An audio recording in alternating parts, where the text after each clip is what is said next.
Pinnelli Ramakrishna Reddy bail పిటిషన్పై విచారణ వాయిదా పడింది. 18వ తేదీకి వాయిదా వేస్తున్నట్లు గుంటూరు కోర్టు వెల్లడించింది. పిన్నెల్లి ప్రస్తుతం నెల్లూరు జైల్లో రిమాండ్ ఖైదీగా ఉన్నారు. పాల్వా గేట్ పోలింగ్ కేంద్రం వద్ద TDP agent Seshagiri Rao, Karampudi CI నారాయణస్వామిపై దాడి కేసుల్లో పిన్నెల్లి అరెస్ట్ అయ్యారు.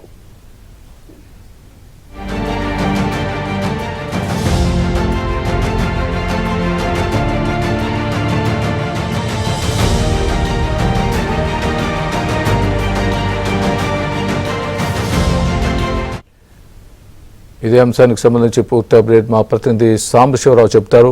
సాంబశివరావు, స్వామి, పల్నాడు జిల్లా మాచర్ల మాజీ MLA Pinnelli Ramakrishna Reddy bail petition పై ఈ రోజు గుంటూరు జిల్లా న్యాయస్థానంలోని 4వ అదనపు కోర్టులో విచారణ జరిగింది. ఇప్పటికే 2 సార్లు వాయిదా పడిన బెయిల్ పిటిషన్ ఈ రోజు ఇరుపక్షాల వాదనలు విన్న న్యాయమూర్తి కేసును ఈ నెల 18వ తేదీకి వాయిదా వేశారు. అయితే ఇప్పటికే ఇదే కేసుకు సంబంధించి 4 కేసుల్లో పిన్నెల్లి రామకృష్ణారెడ్డిని అరెస్ట్ చేయగా 2 కేసుల్లో రిమాండ్ సమయంలోనే జడ్జి బెయిల్ ఇచ్చారు. మరొక 2 కేసుల్లో ఏదైతే పాల్వాయి గేట్ లో ఈవీఎం ధ్వంసం సమయంలో టీడీపీ ఏజెంట్ నంబూరి శేషగిరిరావుపై దాడి కేసు, అదేవిధంగా పోలింగ్ అనంతరం కారంపూడిలో జరిగిన హింసాత్మక ఘటనలో అడ్డుకోబోయిన కారంపూడి సిఐ నారాయణస్వామిపై దాడి కేసుకు సంబంధించి 2 కేసులు ఇప్పటికే నెల్లూరు జైల్లో ఖైదీగా పిన్నెల్లి రామకృష్ణారెడ్డి ఉన్నారు. ఇప్పుడు ఆ రెండు కేసుల్లో గుంటూరు న్యాయస్థానంలో విచారణ జరగగా వాదనలు విన్న జడ్జి తీర్పును ఈ నెల 18వ తేదీకి వాయిదా వేశారు. మరి 18వ తేదీన